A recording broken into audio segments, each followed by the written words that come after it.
All right. So one of the first questions, excellent question, I'm going to put it in the next PowerPoint, is what's the coldest it can be properly applied? Pretty much you're working with 40 degrees. However, you do have concrete. So if you were doing a scratch coat um, with the concrete, it would be more like mortar. But the standards talk about 40 degrees. And then when you get to the adhesive coat, the bedding coat, that's after your scratch coat. I've got a couple of pictures I'll show you. Um, you're really getting to something that's a modified mortar, like you were taking your polymer modifying it. So now you're getting to something isn't really concrete, it's modified concrete with additives, and that has a temperature rating as well. Um, and that's where a lot of the 40 comes from. Um, Forgive me for kind of staring away, but I'm running two screens to look at things here. And one of the questions after that was, do builders, not know or simply don't care? Um, it's just the common thing in construction. The people that do the work, they install the stone. They probably never read the directions or even know about them. Somebody taught them, showed them how on a job, and they're doing it. Uh, It's tell people I actually live in a third world country. There's so many people that go around. I listen to these talks, engineers. You've got lead, reset, wellness standards. You've got all these types of engineered mechanical devices. And it's like, yeah, most of that doesn't even exist in my world. It's like I'm just trying to get them to keep, put a tarp over the um, drywall that's sitting outside. Uh, yeah. So as far as with stone, it's just the nature of it. Uh, and I have no suggestions other than the odds are you're going to find it installed incorrectly. It really is how much of an impact, but you can't read into the future and you can't tell what's behind it. Um, so that kind of comes to the next question. How do you report on what you can't see? Well, it's the same way with the water heater. In a way, you point out the problems, uh, and if you aren't seeing anything, well, that's good. But if you have problems, you point out the implications of them and the reasoning for it, and then a further evaluation. That's really all you can do. A lot of times you will have indications that there's more of a problem. And I'll try to skip to a couple of slides. As I said, when I do the longer PowerPoint presentations, like 2, 3 hours, that's the one I pulled up so I can skip to some things to show you what you can glean without having to do too much or do the real detailed types of inspections that I wind up doing. And somebody asked, it sounds like it's all wrong. Unless it's a repair, I have never encountered a stone installation that was done correctly with everything. A lot of times it was minor things, but there would be something. And then it would come down to my judgment. I would just say, I don't think this matters. That's not something I would suggest for you as a home inspector most of the time. But I'm willing to say that based on my experience and knowledge a lot of times.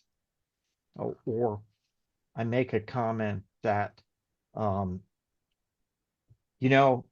it's supposed to be done like this. These are the standards. However, this is usually not done because it's a low risk area. It's like they don't give you an out saying if you install this under a porch with an 8-foot overhang or 10-foot, roof, you can just skip caulking. You can skip the detail of running it to grade and run it onto the stoop. They don't tell you that. However, you get into a very low risk situation.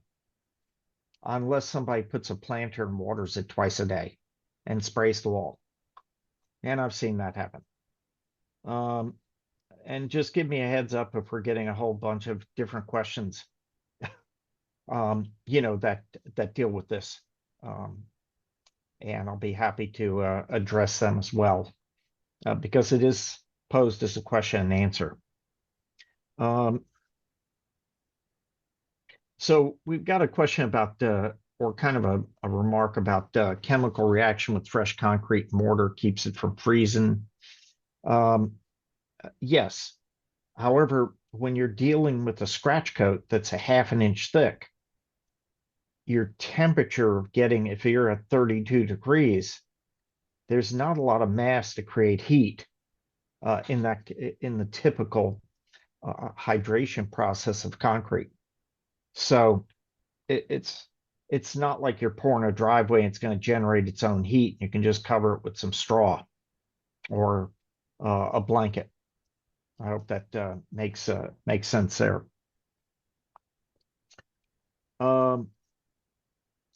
Proper treatment adjacent to trim is you're supposed to have an expansion joint. You want to be able to seal it. We're getting to that. Shouldn't all stucco be on? We'll get to the contact with soil.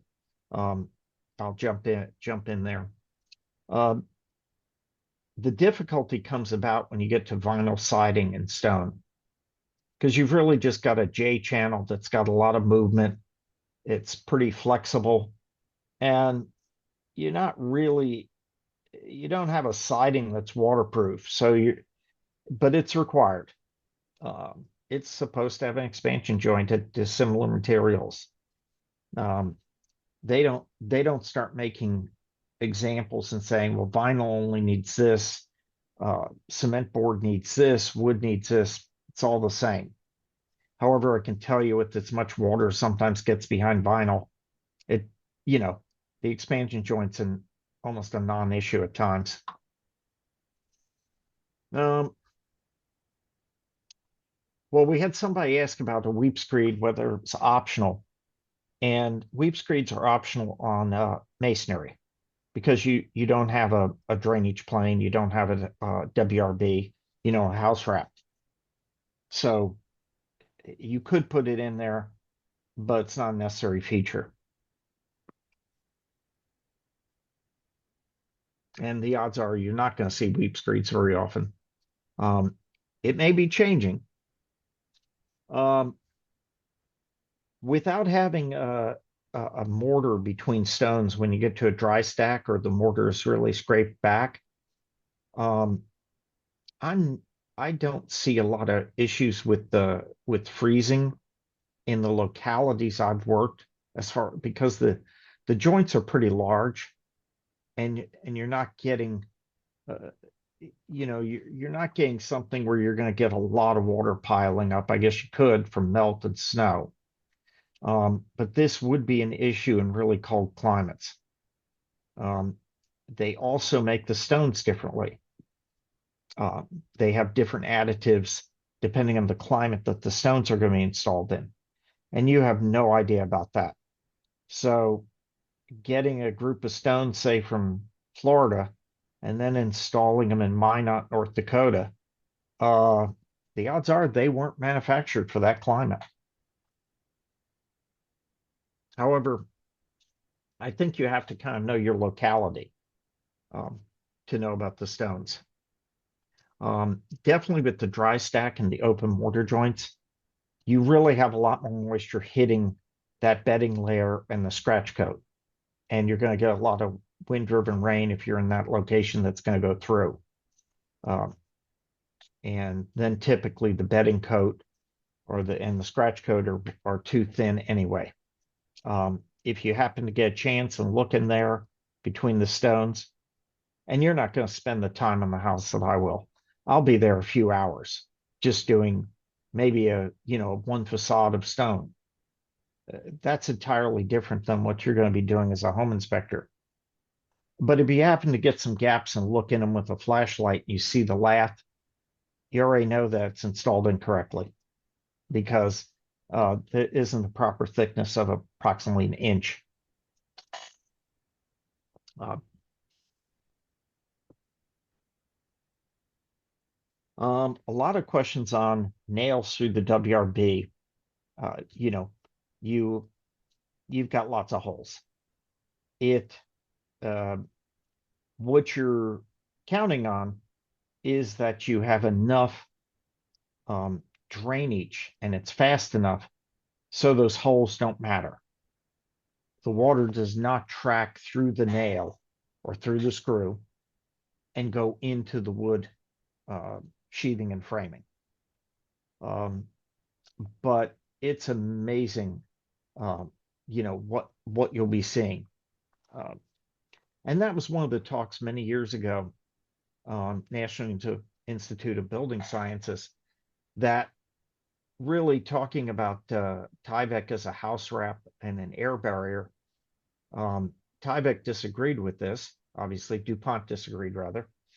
That it was kind of with all the nail holes and all the holes put in it by placing up the siding. How can you claim it actually is an air barrier? Because you basically pierced it thousands of times. Uh, I don't really know how that got settled because I wasn't intimately involved in the meetings to know, how they argued it through or just agreed to disagree. Um, let's see here. You want to nail the lath into the studs. You want to get an inch and a quarter penetration into that. So a lot of times you will just see it nailed all over the wall. And if you're watching it go up, and you won't see um, the fasteners going into the studs, but it's supposed to. So you have to know where the studs are, and then you'd put after you do the house wrap, which is another one of those challenges that they don't really they make a rule. However, how are you going to implement it unless you're going to mark, your walls? Because where are your studs after you've put your house wrap on? Do you know? Um, but that's what it says. A lot of times I haven't seen a problem though. If you just get a nail every square foot, even into the sheathing, it seems to have enough to hold it and keep it on. But that's not the standard.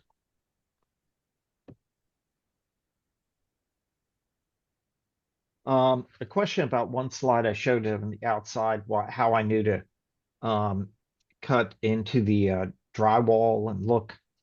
Um, I had already determined there was a problem under that window.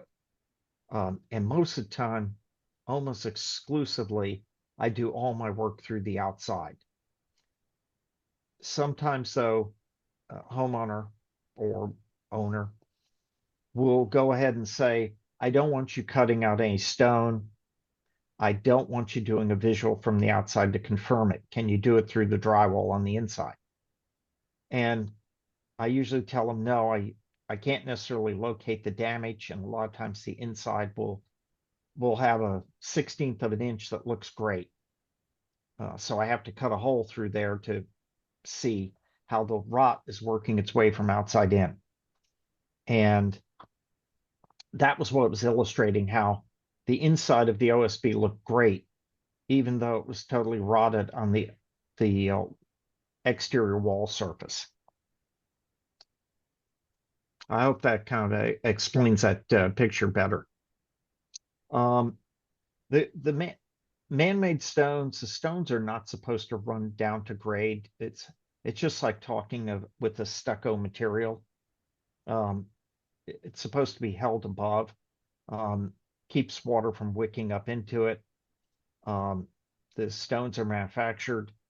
Um, they're concrete, yet they're not like a concrete pour. Um, and that's why they're said that way. I don't generally find a lot of problems if you were sticking this, putting it onto, a masonry um, substrate and then running to grade. That's done, a fair amount. but it's not supposed to. It's just like running your stucco, hard traditional stucco down to the ground. However, it's done a lot. And um, there can be instances where I think it will be okay. But again, I don't make the rules. As far as I know, there's no certification for builders or anybody on this installing it other than masonry experience. Uh, I don't. There are training courses. I'm sure there's training courses for everything. I don't know if many people go to them.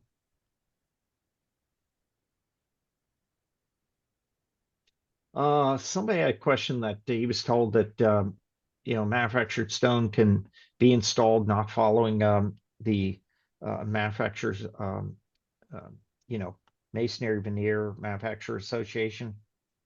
Um, I would always be like, well, show me the manufacturer's instructions, um, because um, that masonry veneer association detailing and everything is based on ASTM.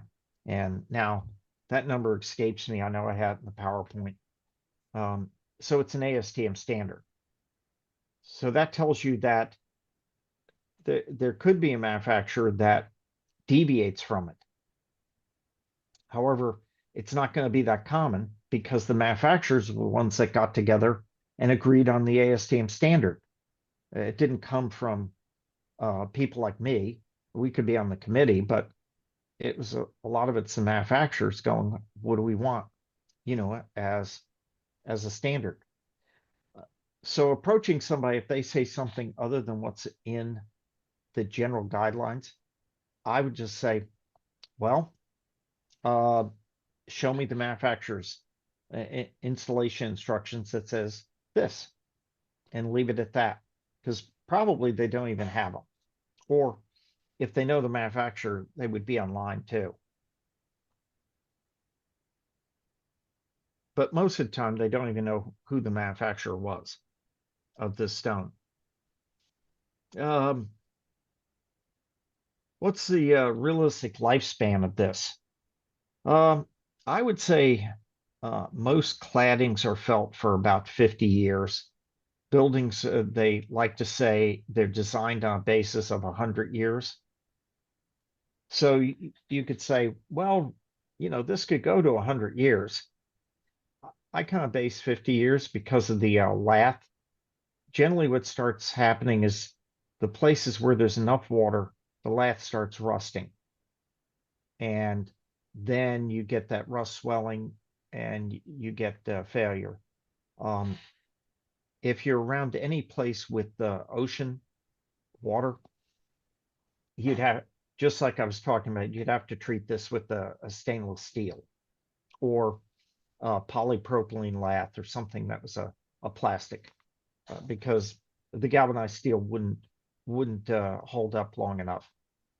I've seen that used in situations, just like if you were using instead of lath, I've seen fiberglass mesh, heavy duty, treated for alkaline that was used on the wall to put stucco up with.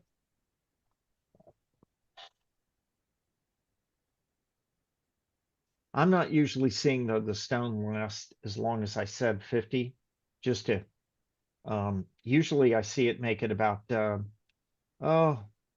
8, 15 years, and then the house is stripped. Um, you know,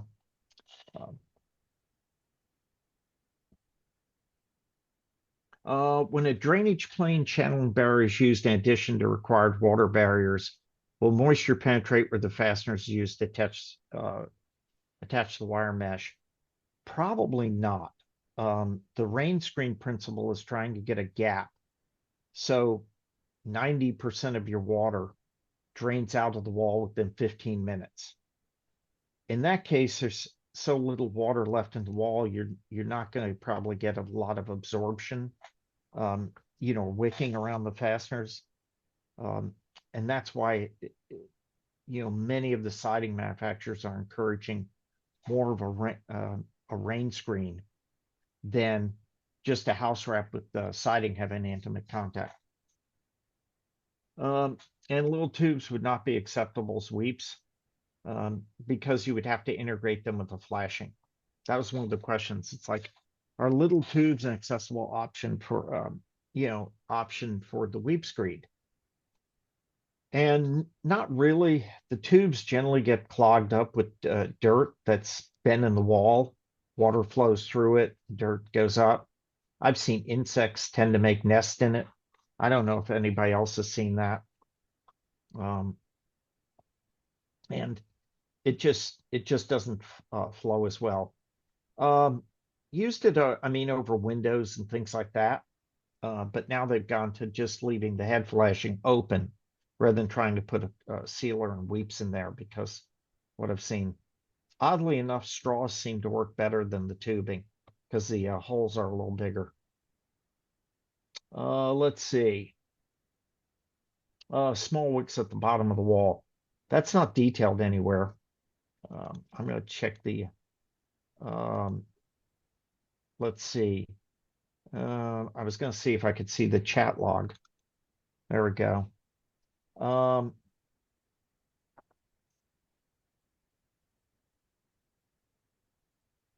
Yeah, I think I've done a lot of these. Anybody want to chime in or talk over me and see if I answered these? There was one more question here on this about the relatively cost of replacing a failed installation. Figure about 3 times the cost of installing it. That would be a good rule of thumb. But a lot depends on how many people want to bid on the job.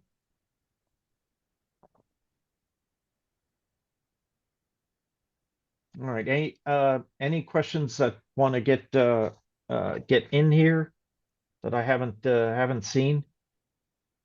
So did you talk about running this stuff to grade Yeah. and weep screeds? Yeah, you're not supposed to on the stone. It's not in any of the standards to run into ground. It's treated like stucco. And the problem however, if it's just over masonry and running to grade, I'll tell them the reasoning, and then go, you're gonna have less of a problem. But it is like putting a parge coat and then running that to ground. The water gets in between. The stones aren't, designed for that as much. They're just manufactured different.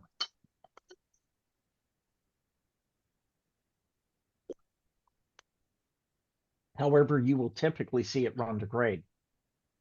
I just did a house recently and they ran the vinyl siding 6 inches into grade. They came back and put the soil up and it was buried. And the builder told the homeowner, it's like, well, that's no big deal. You know, they weren't even going to do anything with it. I don't know what to tell you. It was vinyl siding underground. So Stanley, it seems like the builders are still they still like this stuff. I guess because it's cost effective, right? It's lightweight. Yeah, It's not that expensive, but they're digging their own grave, aren't they? yeah, but they'll be gone. Most of the time, the failures are not going to be within 5 years. I mean, it's like everything. That's the world. That's the world I live in. So you'll go there on the house, and um, it looks nice. It's easy to put up. Um, it's gonna hold up. It hangs on the wall, so you don't need to have a foundation. Um, there's a lot of benefits. It's like, it's so it's used as a decorative accent most of the time. And yeah, unfortunately the grave that's being dug is for the person that happens to own the house at the time. Um, if it really has a pretty major defect, uh, it just has to get enough years so nobody owns it, when it occurs. So if the builder has a 5-year warranty on the structure, and it fails in 10 years, the builder doesn't really have a whole lot of incentive to change.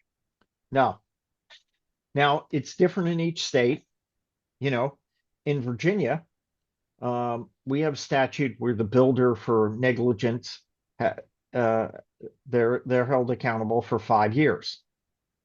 And if you don't get your lawsuit filed within 5 years and try to collect from the insurance company, you're done. The odds are you're not going to be able to get it. I've been involved in hundreds of lawsuits against builders, at least as far as reports. I've testified on essentially both sides, but I've testified in cases against builders.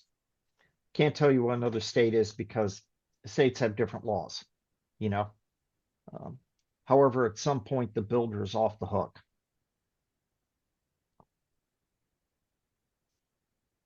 Ready to move on to a PowerPoint? I'll share screen.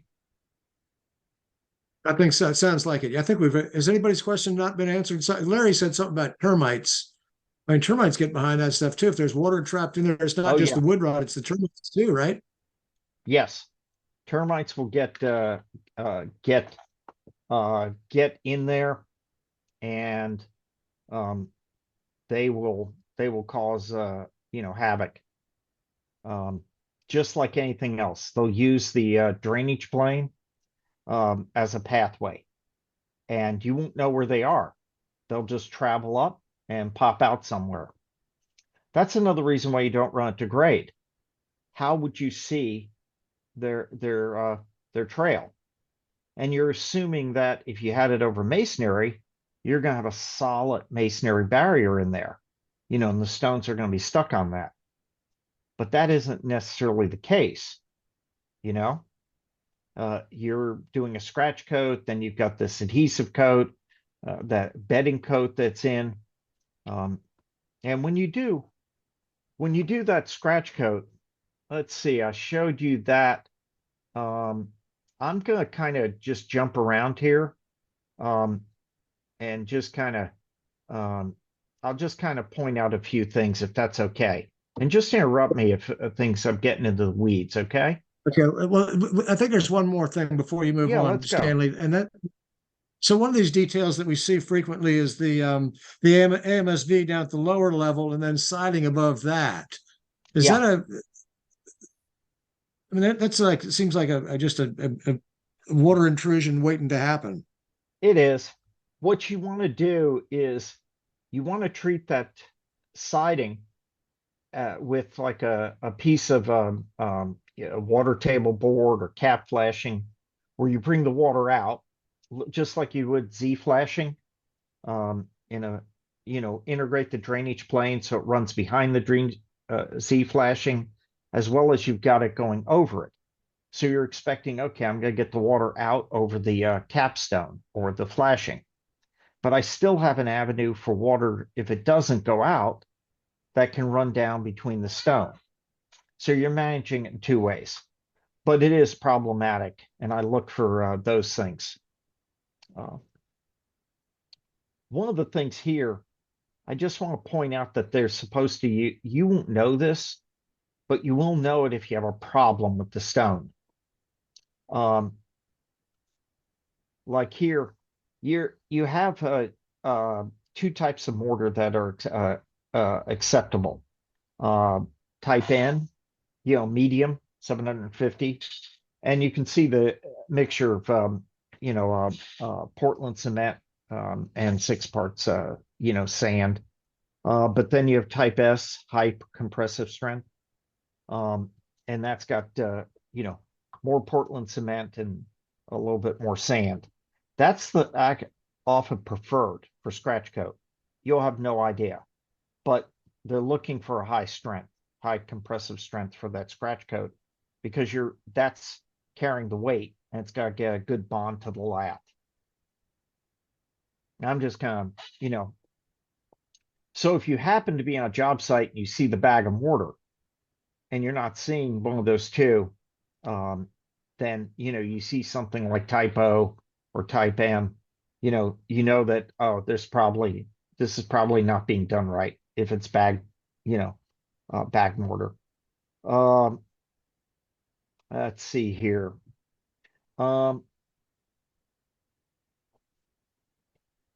So let me see, exit here, and I'll see if I've got some pictures rather than this. Here we go. I don't know how many people have seen a scratch coat. This is actually pretty much too thin, but it's really hard for me to find much that's done, well. So you can see here, let's go to you can see here how you've got the roofing nails, and this is self-furring lath, so it pops, basically it creates a space, between that.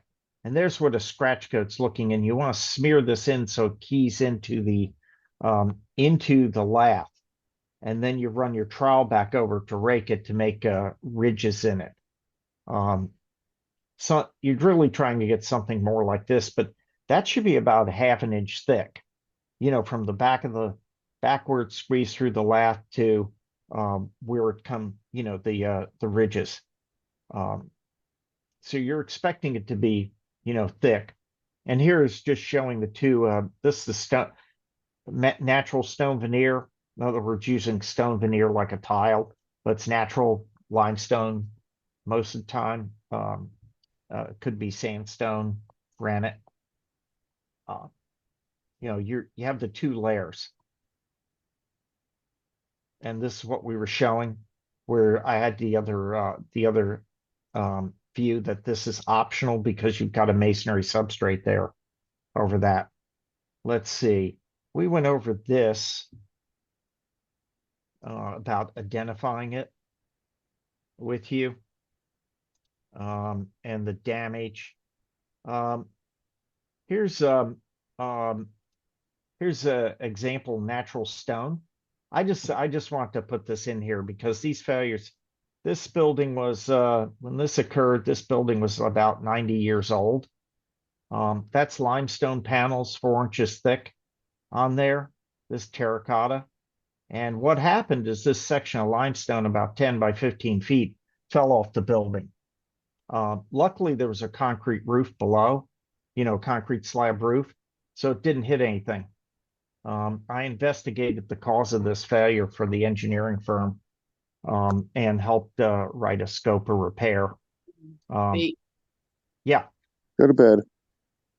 So. Oh, really? What? We get everybody to mute your mic, please. I think we're good, Stanley. Okay. Just to show that the failures aren't limited to residential and home inspections.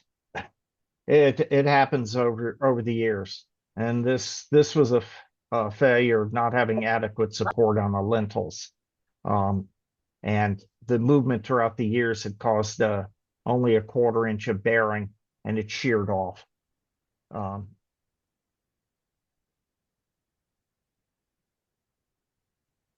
There we go. Let's go through here. I don't want to repeat. I do want to show you when I talked about this lath here on this. You see these little dimples here? That's depressions, and that creates a little space between your lath and the house wrap. And you can tell that when you look at it, you're going to see in the sun, or when it's up, you'll know that self-furring. You can have furring, but usually most people are using the self-furring. And you can see what I mean by the number of nails. They're not necessarily going for, they're not finding the studs, but they're putting a lot of nails in there.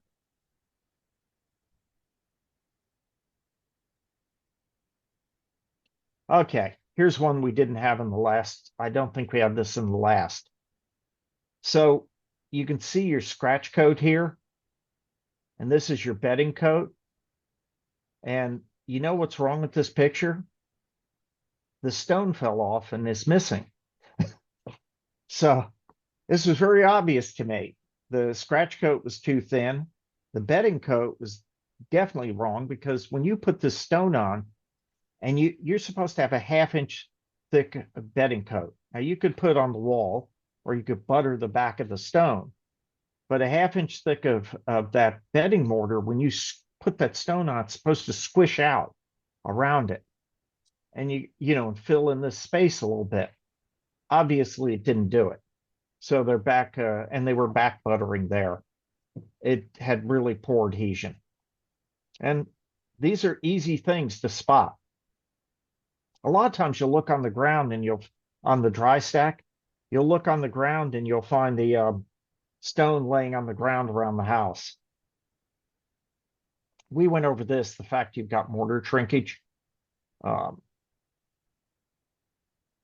So we had touched on this, you know, what they're doing here, that, you know, they don't have a good integration of the drainage plane. You don't really have much of an overlap, and where you do, it's torn. And this comes into, you were asking me about putting different siding on. So here you're going to have a siding, and here you're going to have stone. And how are you going to integrate that, you know, well? Went over this. Let's see, this one we did. Went through here.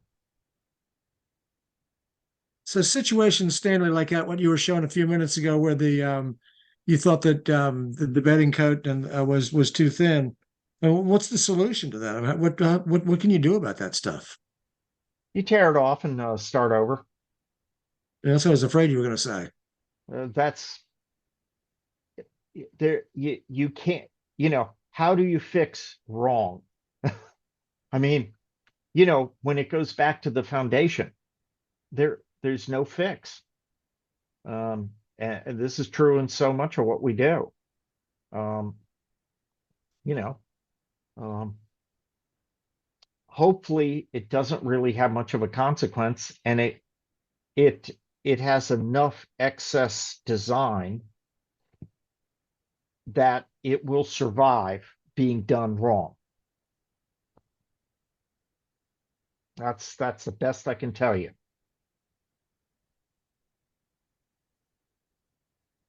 Here's one. This wasn't in the other one. We talked about here, they just put the backer rod around the window and stone, but they never put the sealant, sealant joint installed. Sometimes, though, you get subtle indications. Everybody uses the flashlight. So this is one of those manufactured board wood trim inside, and you can see how it's all kind of swollen and you know, buckled a little bit at the floor line from the leakage. And you know what's happening is it's running inward and then wicking up into this board. Sometimes it gets easy, and this was under a group of windows.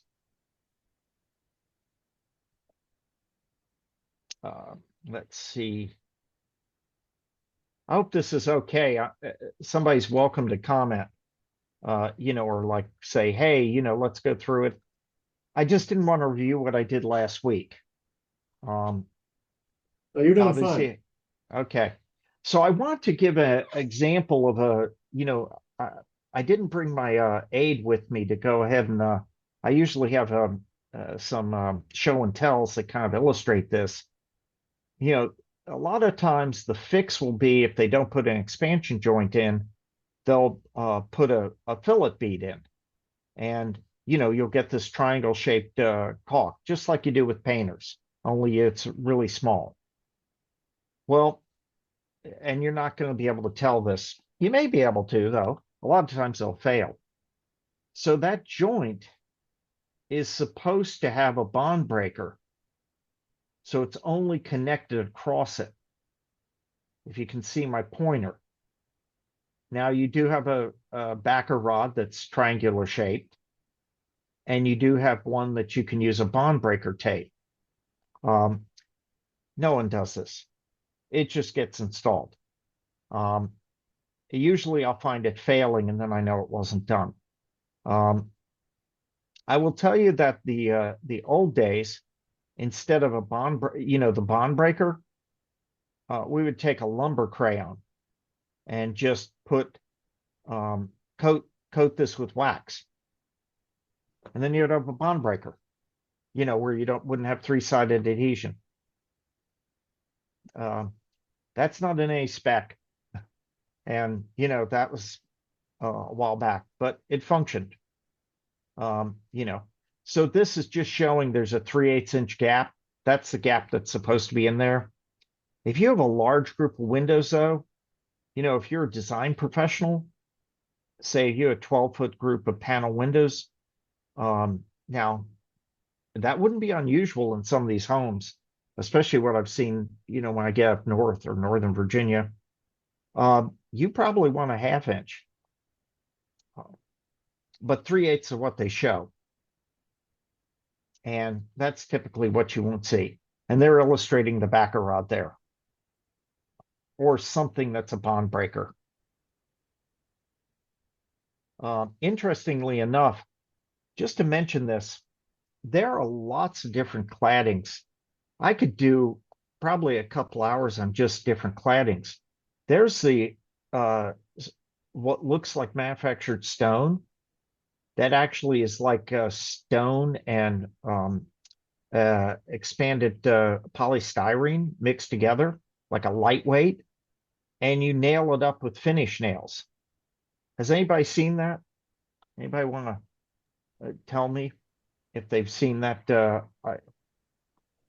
So I mean, there's way many different types of claddings that you can be unfamiliar with. There's Nietzsche hot panels that are like about an 1.25 inches thick. So this is just showing the window treatment at for natural stone veneer. I'm not going to go into that. Let's see. This is what I was illustrating as a fillet bead. So if you actually probe around here, whoops. If you probe this, one that you can see, it's pretty aged on the bottom. But if you probe this, like just take a scratch awl, you'll often just feel it's solid. It looks like maybe they put an expansion joint in, and this one's pretty much at the end of its life. But it's actually just a bead of caulking that was smeared on there, and it looks, maybe it even looks like a fillet bead.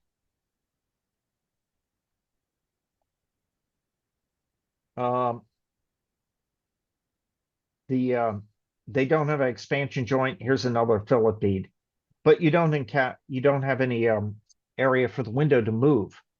And this being a vinyl window, you're going to have a lot of movement in there, and you're going to have no way that movement can be taken into account.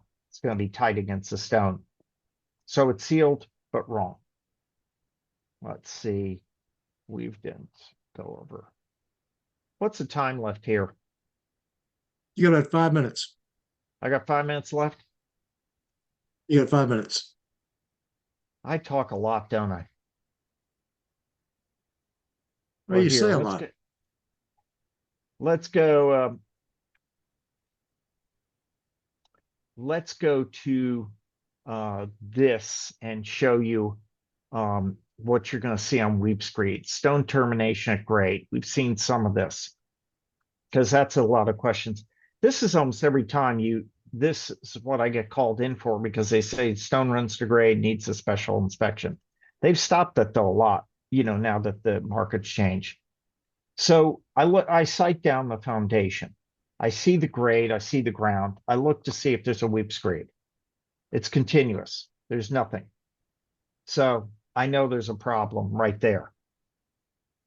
And So I can tell where the foundation is.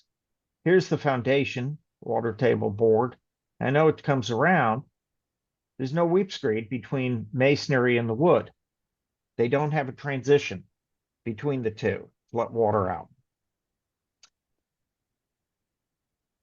Here, I just look at the foundation vents, and I can see right away where the stone and the masonry intersect, and they don't have the WRB overlapping the foundation.